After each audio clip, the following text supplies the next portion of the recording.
सौर मंडल। किसके बारे में अपन चर्चा कर रहे हैं आज? सौर मंडल। सामने देखना सबको, तब समझ में आएगा।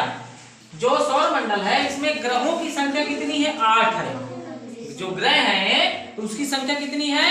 8 वर्तमान में, लेकिन पहले 9 हुआ करती थी।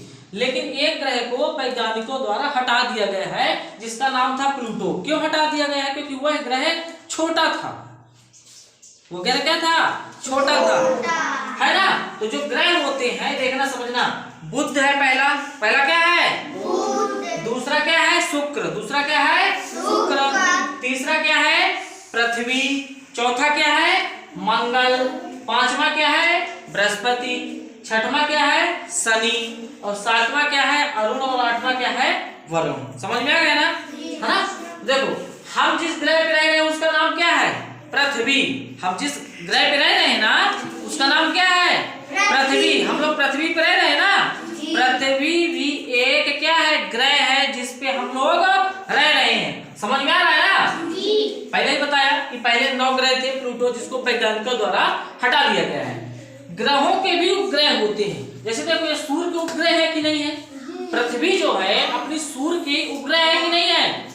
सूर्य की चारों ओर परिक्रमा करती है ना। जब वो चारों ओर परिक्रमा करती है तभी क्या होते हैं? दिन और रात होते हैं। क्या होते हैं? दिन और रात होते हैं। यदि सूर्य और पृथ्वी का इंटरफेस मतलब आमना सामना होता है, यदि जैसे मैं और मनीष देख रहे हैं तो एक दूसरे को देख रहे हैं, सामने हैं तो दिन होगा। यदि पीछे ऐसे में कर लूं तो क्या हो जाएगी? रात हो जाएगी। समझ में आ गया ना? हाँ, तो उसी तरह जो ग्रह होते हैं उनके भी उपग्रह होते हैं। क्या होते हैं? उनके उपग्रह होते हैं। सूर्य अपने अक्ष पर, जैसे सूर्य है नहीं, ये सूर्य है सपोज कर लो, तो जो अपने अक्ष पर पूरब से पश्चिम की ओर घूमता है, जैसे पूरब है साइड, बताया ना इस साइड पूरब है तो ऐसे घूमेगा, ऐसे पश्चिम की ओर। समझ में आ गया? सूर्य जो होता है अपने अक्ष पर पूर्व से पश्चिम की ओर घूमता है। समझ में आ गया ना? अब देखा होगा जैसे बृहस्पति है, बृहस्पति ग्रहों में सबसे बड़ा होता है। बृहस्पति क्या होता है? बृहस्पति होता है। समझ में आ गया ना? देखो, पृथ्वी पर तो हम लोग रह रहे हैं क्योंकि यहाँ पर जीवन संभव है। जीवन क्या है? यहाँ पर संभव है कि नहीं है? लेकिन और जो ग्रह है वहां पर जीवन संभव नहीं है। वैज्ञानिक खोज कर रहे हैं, तो अक्सर नाम सुनते होंगे कि मंगल ग्रह पर, चांद में गए। सुने हो, है ना? कई वैज्ञानिक जो होते हैं, शोधकर्ता होते हैं, चांद पर जाते हैं जीवन यापन करने के लिए। ये है, ऐसा करेंगे, वैसा करेंगे। समझ में आ गया ना? लेकिन वहां पर ऑक्सीजन के साथ साथ में पानी की भी समस्या है, बहुत सारी समस्या है। लेकिन अपने पृथ्वी ग्रह में ऐसी कोई समस्या नहीं है कि नहीं? यहाँ पर ऑक्सीजन भी मिलता है, मिलता है कि नहीं मिलता?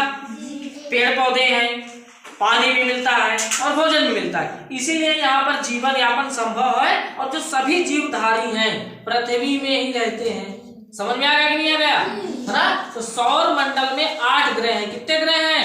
8। बुध, शुक्र, पृथ्वी, मंगल, बृहस्पति, शनि, अरुण और वरुण। समझ में आ गया ना सबको? चलो नोट कर लो।